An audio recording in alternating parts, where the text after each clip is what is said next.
Assalamualaikum warahmatullahi wabarakatuh. Perkenalkan, nama saya Ahmad Rifai, mahasiswa Proksus Stikes Maharani Malang.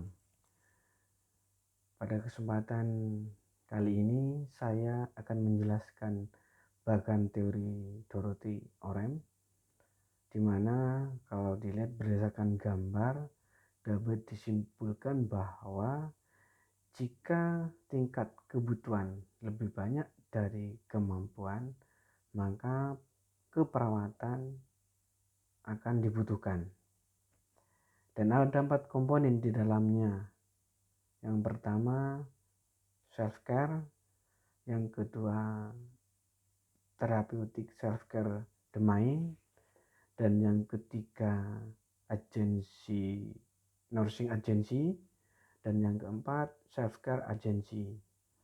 Nah, kalau kita bahas satu persatu dari 4 komponen tersebut, maka self-care adalah performa atau praktek kegiatan individu untuk berinisiatif dan membentuk perilaku mereka dalam memelihara kehidupan, kesehatan, dan kesejahteraan. Dan yang kedua, therapeutic self-care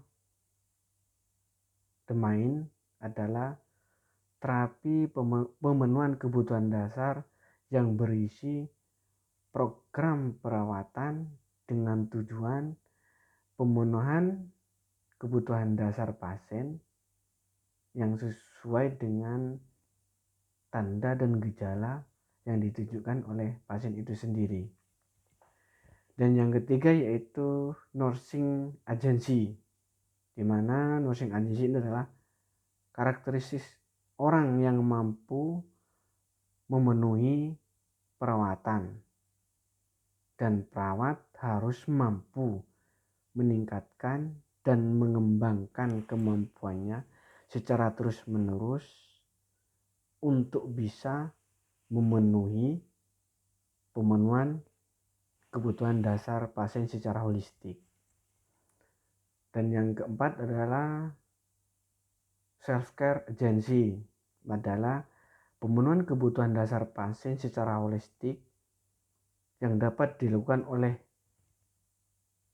perawat yang memiliki kemampuan yang komprehensif, yang memahami konsep dasar manusia dan perkembangan manusia baik secara holistik.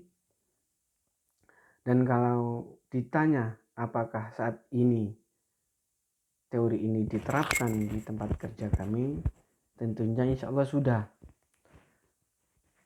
dengan bukti atau dengan cara pembagian tugas atau manajemen bangsal yang diterapkan di semua ruangan yang ada di rumah sakit. Dan kendalanya tentunya ada positif dan negatifnya.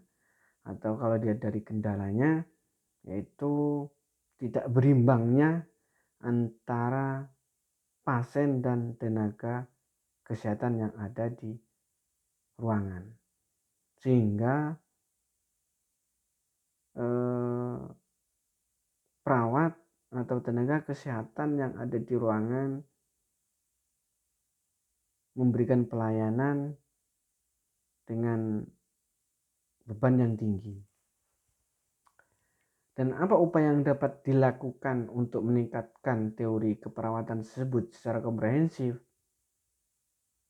Upaya kami yaitu merumuskan dan memberi dan mengatur bantuan langsung kepada pasien dalam bentuk keperawatan, membimbing, mengarahkan, mendukung secara fisik maupun psikis, memberi dorongan dan pendidikan tentunya, berespon terhadap permintaan dan keinginan dan kebutuhan pasien. Contoh, dukungan-dukungan yang kita berikan kepada pasien, misal pasien akan dilakukan pemeriksaan atau tindakan tertentu.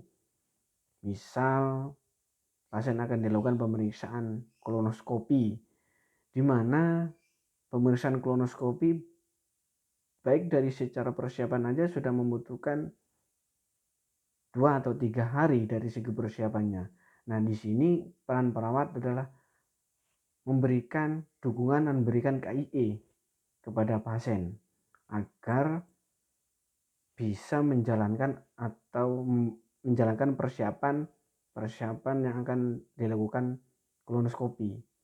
Nah, setelah mempersiapkan hal tersebut, pasien tidak cukup di situ juga, maka pasien akan mengalami penurunan psikis atau mental karena merasa takut akan dilakukan pemeriksaan tersebut atau pemeriksaan kolonoskopi tersebut. Nah, kalau ditanya teori mana yang paling saya senangi, tentunya ya teori Dorothy Orem, karena teori ini sudah kami aplikasikan atau kami kerjakan di tempat kerja. Tentunya ya kondisi ini sangat memungkinkan baik diterapkan di mana saja di tingkat-tingkat pelayanan kesehatan, baik di rumah sakit, puskesmas, klinik-klinik tertentu misalnya, dan model teori ini dapat diaplikasikan. Mungkin demikian yang dapat saya sampaikan, kurang lebihnya minta maaf. Wassalamualaikum warahmatullahi wabarakatuh.